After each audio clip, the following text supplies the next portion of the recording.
What is up, guys? Tips here. Today I will be covering my Mark O Death deck. Embrace death. Consisting of 16 elusive units and 24 Shadow Isle units. It has HECARIM and Zed, which are your main players. And the base of the deck is ephemerals. So for all you guys that don't know how the ephemerals really work, it's basically a really good aggression where you have so many minions on the board that the opponent can't really do anything about your minions. So I'll quickly go on an ephemeral example. When you summon them, they come with the ephemeral tag, and when they strike, when they hit something, or when the round ends, they die. So it's like a one-turn use. And how people usually do it is they add it with Shark Chariot, who once you play him, you can attack, he dies, but whenever another ephemeral attacks, that Shark Chariot will basically spawn, and he'll do even more damage. Like, it's crazy. If you just keep attacking with ephemerals, more Shark Chariots, and it'll be just insane. So that's why you want 3 of them in this deck. And Soul Shepherd gives all of these ephemerals +1/+1. So that's really strong, especially in an all ephemeral deck. You're gonna of course have cards like Shadow Fiend, who just makes more of the sharks pop up, and it's only 1 mana, so it's really strong. Mark of the Owls to finish them off with it.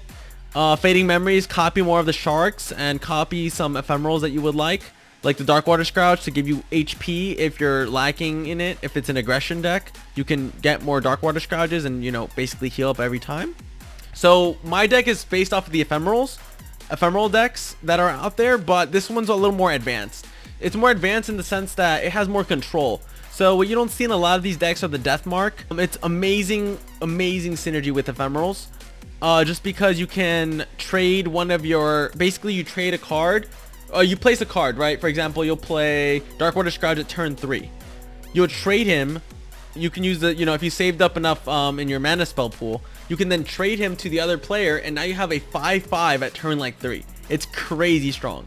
You want to mainly do this when they're aggression decks, because you're able to really stop them from just progressing and constantly just overwhelming you before you overwhelm them. That's where I was seeing the biggest problem with ephemeral decks is they don't really have that control. They're just kind of like, oh, push, and you kind of want to have Death Mark to really help your board up, because there's some really crazy aggressive decks out there like Draven and Jinx, like Elise Shadow Isles with what is it called, Fearsome got a little nerfed when with the Mistwraves. I know Mistwraves still got it, but the Wraithcallers do not have it anymore. But still, like, it can get deadly.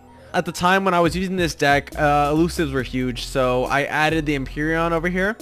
Since it has elusive, it's a good 7-drop. It's great because they might not have an elusive, and it's a free 6 hit. Like, if that's all you need to end the game, and you can also defend it from elusives. So that was basically the addition I did. It was just the Death Mark that you can have more control over the minions that are on your board, and it makes this deck even more deadly. You really, like I mentioned, if you're versing an aggressive deck, you want to go more controls with the Death Marks. As per the name, Mark or Death, that was kind of what I was trying to pose to it. Mark as in you trade the marks, or Death as in you just go straight rush and go ham on them. So that's kind of where I got the name. If it's a control deck, you basically want to make sure you just kind of go head first, just go quick. Put as many Shark Chariots as you want, and then quickly put Zeds if you can. Thresh at turn 5. Get HECARIM out there. Rekindler so you can keep summoning him every time. And then you just always at 6 mana you want to have HECARIM. Always. And then turn 7 Empyrean. And then if worst comes to worst, he's a crazy control deck. You're getting your ass beat, harrowing it, and end of story, you're gonna win the game. And we also added a Deny here. I know Deny was nerfed, but dude, Deny is still a really strong card. You can't front on that. So you always want to have that in this deck. Soul Shepherd, of course, I think I mentioned it already. Gives you the +1/+1. It helps whether you're being aggressive to give you extra damage, or and also so they can't clean your one healthers, or it's good for control with Death Marks where you're trading. For example, you place like I said, right? You place you really don't want to use them for Shark Chariot or for the 1 manas or 1 healths like Silent Shadowseer. You want to do it for the beefier minions like Shadow Fiend. But once you play Shadow Fiend, you're gonna use the Mark of Death to trade the ephemeral tag to the other player, and he dies when you end your turn. So it's crazy, crazy, crazy, and it just messes up aggro decks. And I love it because you have so much utility with this Mark of Death deck. Like, you can do anything with it. You just have to be able to read your opponent. By what I mean by read is look at the type of cards he's playing. Always look at the regions. That's basically going to tell you a lot about his deck. So without further ado, I'm going to quickly play one quick game, and I'm going to show you guys how to actually play this Mark of Death deck. It's so good. It's so good. Like, the win ratio on it is amazing. It got me to diamond, so it's such a really like awesome deck, and you should really, it's a lot of fun. You're gonna love it. You're gonna love it, as we're gonna see in this game. So we're versing a Piltover and Shadow Isle deck. So this is basically a mirror, right? A mirror per se, right? We have obviously different champions, but we're gonna want to keep HECARIM 100%. Do we want to keep the Silent Shadows here? Probably not, because I feel like he's gonna have a lot of fearsomes early. This will obviously help me, but like, this is more if you're kind of just going rush. We're gonna keep the Darkwater Scrouge and the Shadow Assassin right here. So we're gonna be fighting for some mid-range board over here. Hopefully we can still stay. All right, this is perfect. We're gonna literally kill it once we hit mana 6. But we're gonna need some good early now, and this is where we have to get lucky with our card draws. We did not get lucky there. All right, we're just gonna wait. It's fine. Like, you can play this deck as slow as you want, as fast as you want. It won't really hinder you too bad, as long as you're at least playing cards, right? That's why it's so strong. You can do anything you want with it. We chose not to really. We chose to keep HECARIM, of course, and the Darkwater Scrouge, but yeah, just for some health, right? But the power really comes in when you get the Mark of Deaths and all that. Because if you just went hard here with your sharks and everything, you would have just probably gotten wrecked.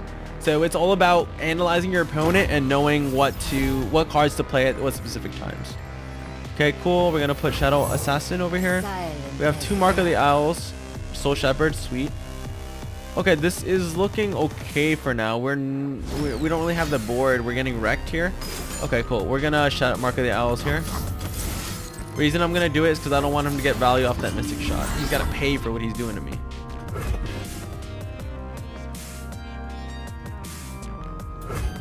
Even though I'm gonna die next turn, like, I'd rather hit 5 on him and actually get like an ephemeral level up. Well, you know, get 1 ephemeral ally to attack, which actually procs to HECARIM. So that's great.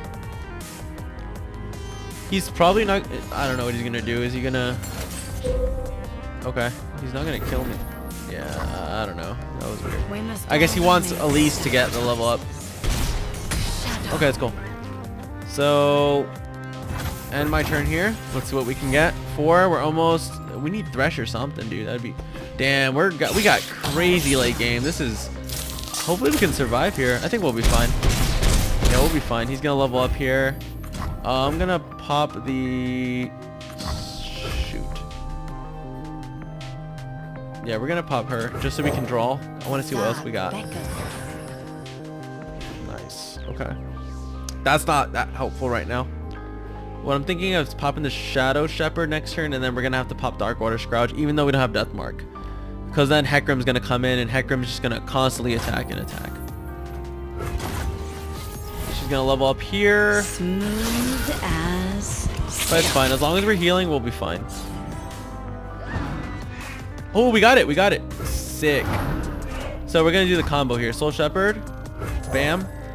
Soul Shepherd is gonna give the Darkwater Scrouge +1/+1, which is a 6 at 6, which is beefy as hell. Okay, cool. I don't think he has Rally, so that's not gonna help. I'm not even gonna attack for the most part. And then we're gonna Death Mark here. 5/3, just so he can't control the board anymore.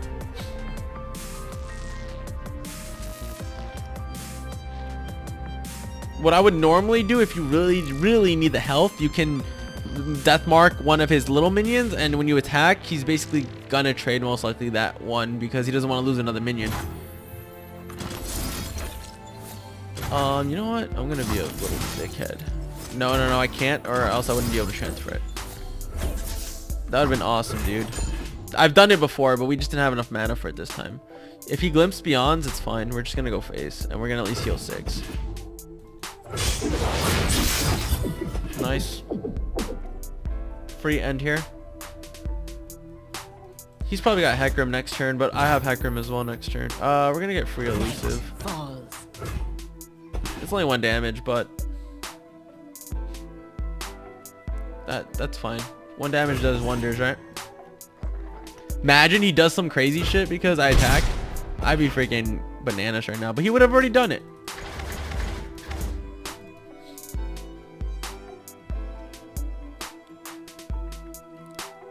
Come on, Jaleem Habibi. Okay, so turn 6, just gonna drop Hecarim. If Hecarim dies, Rekindler. Rekindler dies with Hecarim. Like, that's basically the gist of the game, or of this deck. You just wanna put constant aggression, but the death marks is what adds to the control of it. You feel me? And deny, I know some people don't even run denies, but it's stupid because deny is such a strong card. It will literally stop like a mystic shot or something that will win them the game. Okay, cool.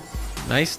Look at her field. Looks really ugly, and look at mine. It looks a lot better. And we can Dawn and Dusk. I don't know if I covered this, but it's great because you can now summon like 2 of these, and then I basically heal that much, which is crazy. Alright, so they're probably gonna grapple me. Yeah, and then they're gonna probably just go face here. His ones are gonna grapple me, but that's dumb because I'd be healing. So I don't know, man. I might just heal off these 1 minions. I have such a crazy late game that I'm just gonna troll around, because he's probably gonna black spear me if I do defend on one of the 4/4s. Yeah, I know exactly what I'm gonna do. I'm gonna play for the Rekindler next turn. Well, this turn, right? So I can summon him next turn. Perfect. He's gonna black spear 100%. Damn, that's it, dude. Okay, black spear, and then you get Rekindler, and you're basically screwed, bro.